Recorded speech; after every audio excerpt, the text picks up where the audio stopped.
Hello guys, আসসালামু আলাইকুম। কেমন আছেন সবাই? আমি পিয়াস আছি আপনাদের সাথে টেক মগজের পক্ষ থেকে হাজির হয়ে গেলাম আপনাদের সামনে নতুন আরও একটি ল্যাপটপের রিভিউ নিয়ে। সো আজকে আমরা কথা বলবো RedmiBook 15 Pro-কে নিয়ে। সো এর আগে RedmiBook Pro 14-কে নিয়ে আমরা রিভিউ করেছি। রিভিউটি যারা দেখেননি আই বাটনের লিঙ্কটি দিয়ে দেবো, আপনারা চাইলে দেখে আসতে পারেন। এই ল্যাপটপটি কিছুদিন আগে ইন্ডিয়াতে লঞ্চ হয়েছে। এই ল্যাপটপটির ইন্ডিয়াতে প্রাইস রাখা হয়েছে 49,999 টাকা। সো RedmiBook Pro 15 এই ল্যাপটপটি আমাদের বাংলাদেশে আসলে আই থিঙ্ক 70 থেকে 75,000 টাকার ভেতরে আপনারা পাবেন। সো এই প্রাইজে এই ল্যাপটপটি আপনাদেরকে কী কী অফার করছে এবং এই ল্যাপটপের সাথে RedmiBook Pro 14-এর কী কী ডিফারেন্স আছে সেগুলো নিয়ে আজকে আমরা কথা বলবো। সো চ্যানেলে যারা নতুন আছেন প্লিজ চ্যানেলটি সাবস্ক্রাইব করে নেবেন। চলুন ভিডিওটি শুরু করি।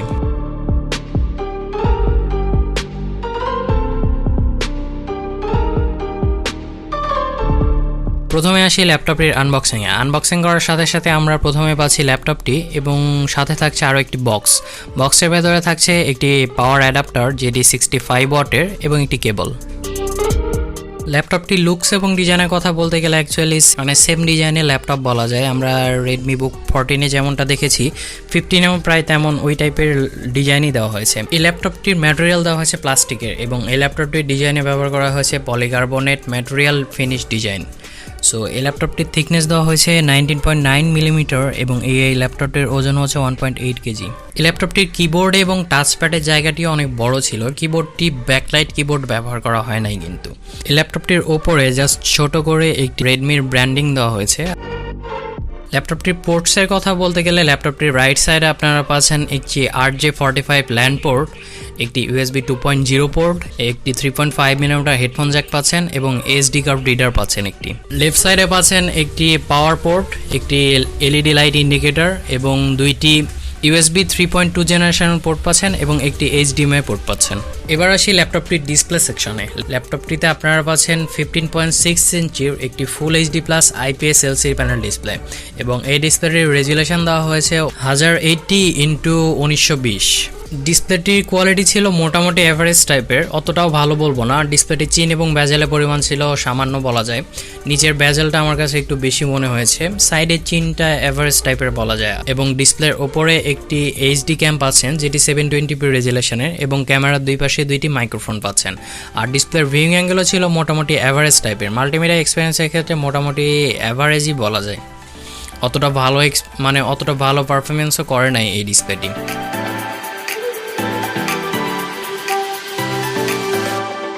ল্যাপটপটির প্রসেসর সেকশনে আপনারা পাচ্ছেন হচ্ছে Core i5-এর 11 জেনারেশনের প্রসেসর, এটি 4.4 GHz-এর এবং গ্রাফিক্স সেকশনে আপনারা পাচ্ছেন ইন্টেলের Iris Xe গ্রাফিক্স।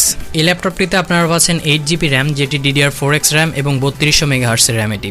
এবং স্টোরেজ সেকশনে আপনারা পাচ্ছেন 512GB PCIe NVMe SSD পাচ্ছেন। এই ল্যাপটপের পারফরমেন্সের কথা বলতে গেলে অ্যাকচুয়ালি ডে টু ডে ইউজে নর্মাল টাইপের যেগুলো কাজ সেগুলো আপনারা করতে পারবেন। গেম প্লের ক্ষেত্রে মিডিয়াম টাইপের যেগুলো গেম সেইগুলো খেলতে পারবেন। একদম হাই লেভেলের গেম কিন্তু এটাতে আপনারা খেলতে পারবেন না, খেললেও প্রচুর ল্যাগ করবে, এক কথায় খেলতেই পারবেন না। আর এটাতে আমরা প্রায় অনেকগুলো গেমই ট্রাই করেছি, মিডিয়াম লেভেলের গেম যেগুলো সবগুলো মোটামুটি চলছিল। আর এটাতে আমরা ফটোশপও ট্রাই করে দেখেছি, ফটোশপ খুব ভালো চলতেছিল। অ্যাডোবি প্রিমিয়াম প্রোয়ের ক্ষেত্রে নর্মাল যেগুলো ভিডিও এগুলো আপনারা এডিট করতে পারবেন, কিন্তু যদি 1080p বা 4K রেজুলেশনে ভিডিও এডিট করতে যান তাহলে প্রচুর ল্যাগিং দেখা পাবেন। সো এক কথায় বলতে গেলে এটা অ্যাকচুয়ালি গেমিং ল্যাপটপ না, অ্যাকচুয়ালি এটা নর্মাল টাইপের ইউজ করার জন্য ওই টাইপের ল্যাপটপই এটা। ল্যাপটপটি রান করছে উইন্ডোজ 10 হোম এডিশনের সাথে। সো উইন্ডোজ 11 রিলিজ হওয়ার সাথে সাথে আপনারা এটাতে ফ্রিতেই উইন্ডোজ 11 আপডেট পেয়ে যাবেন, কোনো রকম সমস্যা হবে না। ল্যাপটপটির ব্যাটারি সেকশনে আপনারা পাচ্ছেন 46 ওয়াট আওয়ারের ব্যাটারি এবং এই ব্যাটারিকে চার্জ করার জন্য বক্সে প্রোভাইড করা হয়েছে 65 ওয়াটের একটি অ্যাডাপ্টার। সো এই অ্যাডাপ্টার দিয়ে আপনারা এই ল্যাপটপটিকে 33 মিনিটে 50% করতে পারবেন এবং 53 মিনিটে 80% করতে পারবেন। আর এই ল্যাপটপটি থেকে যেটা Xiaomi বলছে তারা 10 ঘন্টার মতো ব্যাটারি ব্যাকআপ দিবে এই ল্যাপটপটি।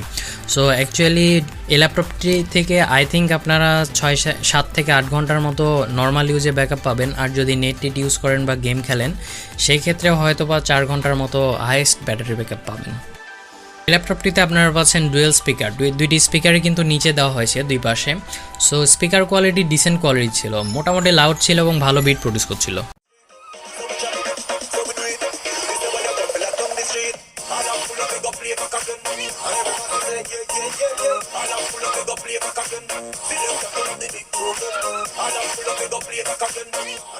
এই ল্যাপটপটির কানেক্টিভিটি সেকশনে আপনারা পাচ্ছেন ডুয়েল ব্যান্ড ওয়াইফাই এবং ব্লুটুথ 5.0। এই ল্যাপটপটিতে আপনারা পাচ্ছেন এইচডি ক্যামেরা যেটি 720p রেজোলিউশনের। So camera quality decent quality ছিল, মানে ল্যাপটপের ক্যামেরা যতটা ভালো হয় ততটাই ভালো ছিল। অ্যাকচুয়ালি আপনাদের মানে ভিডিও কলিং টলিং করার সময় কোনো রকম সমস্যা হবে না, খুব ক্লিয়ারলি দেখতে পাবেন। সো এই ছিল এই ল্যাপটপটির রিভিউ। আই থিঙ্ক আমার মনে হয় যে অ্যাকচুয়ালি এই ল্যাপটপটি খুবই ওভার প্রাইস হয়ে গেছে। আই থিঙ্ক একটা 42-43 হাজার টাকার ভেতরে থাকলে মনে হয় ভালো হতো, কারণ 50,000 টাকা ইন্ডিয়ান প্রাইজে মানে আমরা অনেকগুলো অন্যান্য ল্যাপটপও দেখতে পাই যেগুলো আমাদেরকে এই ল্যাপটপের তুলনায় অন্যান্য মানে আরও বেশি কিছু অফার করছে। সো সেই তুলনায় আই থিঙ্ক এই ল্যাপটপের দাম 43 বা 44 হাজার টাকা হলে ভালো হতো। সো আমাদের বাংলাদেশে তো এটা ওভার প্রাইস হবেই, 70 বা 75 হাজার টাকার ভেতরে এই ল্যাপটপটি আপনারা পেয়ে যাবেন। সো আমি মনে করি যে এই ল্যাপটপটির তুলনায় রেডমিবুক প্রো 14 ল্যাপটপটি আই থিঙ্ক ভালো, কারণ এটাতে আপনার ফিঙ্গারপ্রিন্ট পাচ্ছেন। প্রসেসরের ক্ষেত্রে হয়তো বা কিছুটা ডিফারেন্স আছে, তবে এই ল্যাপটপটি দেখুন, রিভিউটি দেখুন, দেখলেই বুঝতে পারবেন যে এই ল্যাপটপটা আপনাদের জন্য পারফেক্ট হবে কিনা। যদি পারফেক্ট হয় আপনারা এই ল্যাপটপটি কিনতেই পারেন। সো এই ছিল আজকের মতো রিভিউটি কেমন লাগলো জানাবেন আমাদেরকে। রিভিউটি যদি ভালো লেগে থাকে তাহলে আমাদের চ্যানেলটিতে প্লিজ সাবস্ক্রাইব করে নেবেন এবং আমাদের ভিডিওতে লাইক করবেন, কমেন্ট করবেন এবং শেয়ার করবেন। ধন্যবাদ সবাইকে।